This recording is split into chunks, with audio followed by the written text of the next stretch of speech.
Welcome. This time it's a commentary about Play4Free, which is a level 6 assault rifle. So, low level means the weapon sucks? Not necessarily. Of course, there are low level weapons that indeed do suck. There are high level weapons that suck.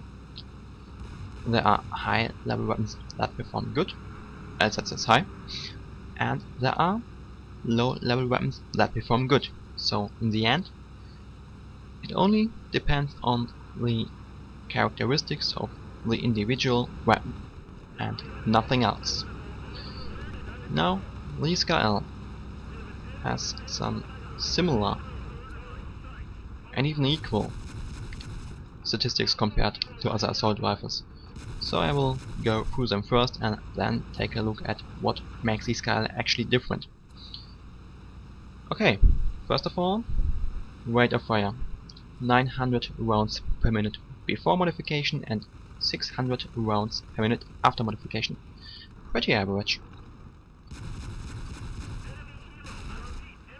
Initial deviation, both when firing from the hip and aiming on the sides, also quite average, nothing special here. It has a aiming on sight delay of 0.2 seconds, shared by all assault rifles. It has a velocity of 550 meters per second, as average as it can get. And it uses a gravity modifier of 1, so normal gravity mechanisms apply here. Okay, now onto the specifics. It has a capacity of 20 rounds, and especially nowadays after zero weapon rebalance, 20 rounds seems to be a quite low value, so it just isn't that good. So you really need to be careful about placing your shots, because you don't have the capacity to afford misses as easily as some other assault rifles. And the reload time is also rather bad, with 4.7 seconds. Now, a high reload time isn't uncommon for assault rifles, but it's still a bad value and underperforming, so you need to be careful about planning your reload locations, and that slow reload time also adds up to the feeling or pressure of placing shots accurately, because when you have a low capacity but at least a fast reload time, at least it won't take long until your next magazine is ready. But when you have a low capacity and a long reload time, things really start to add up, and as a consequence the ratio between capacity and reload time is also rather bad. So, one downside out of the way. Now onto another one. Firing deviation, or what is also known as deviation settle times. Play4Free features a gain per shot of 0.35 and a recovery per frame of 0.08. And the ratio accounts for 4.375 frames needed to settle a single shot. And to provide a comparison, the AK takes 3 frames to settle a single shot, so it's worse. So, spray and pray is only available up to a certain degree.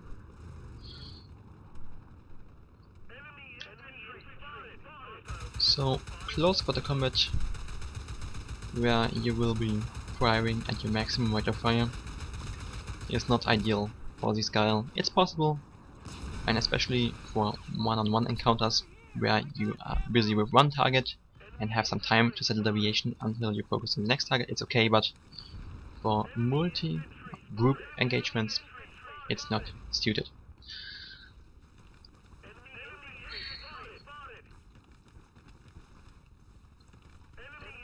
Now, one positive aspect. It has a rather balanced horizontal recoil pattern.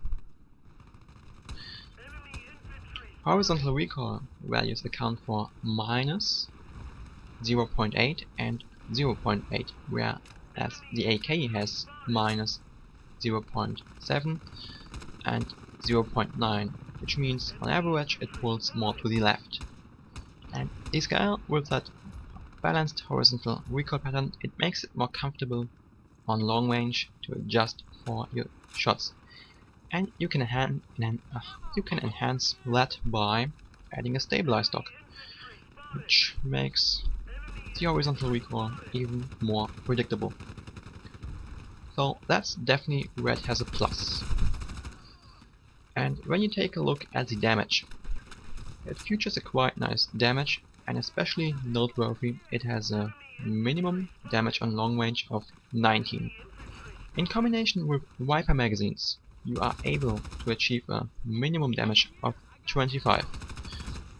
Now, if you should be lucky enough to encounter targets with 100 HP, of course it will be enough for a guaranteed 4-shot kill, which is nice to have when it happens. But perhaps more importantly, a minimum damage of 25 means even if your enemy should be using body armor, you still will have a minimum damage of 22. And a minimum damage of 22 is enough to guarantee a 5-shot kill against 100, 105 and also 110 hit point targets. Now, it doesn't mean it is impossible to kill a target with 5 shots, especially 110 HP when you have, let's say, a minimum damage of 21. But there's a difference between a chance and a guarantee.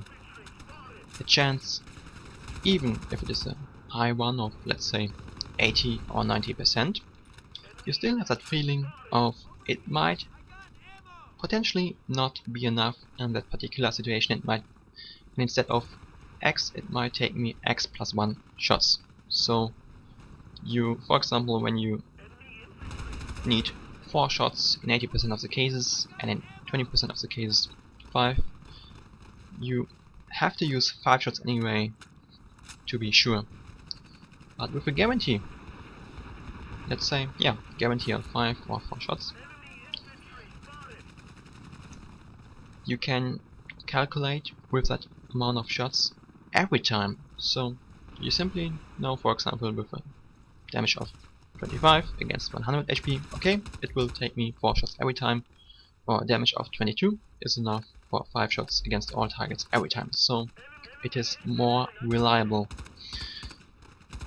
And a minimum damage of 19 is actually something rather special. Not many assault rifles have such a good minimum damage value on long range. So the ideal engagement for the SKL would be medium range, where the firing deviation does not play such a major role, since you are not able to fire your weapon at your maximum rate of fire effectively, but you are also not, or you don't have so much distance to your enemy that your deviation will screw up. So yeah, medium range seems to be where the SKL excels. And yeah, that's it for the SKL. It may not be top notch, but it definitely has its place, and it's a quite usable assault rifle. Okay, take care on that battlefield, and I will see you next time. Goodbye.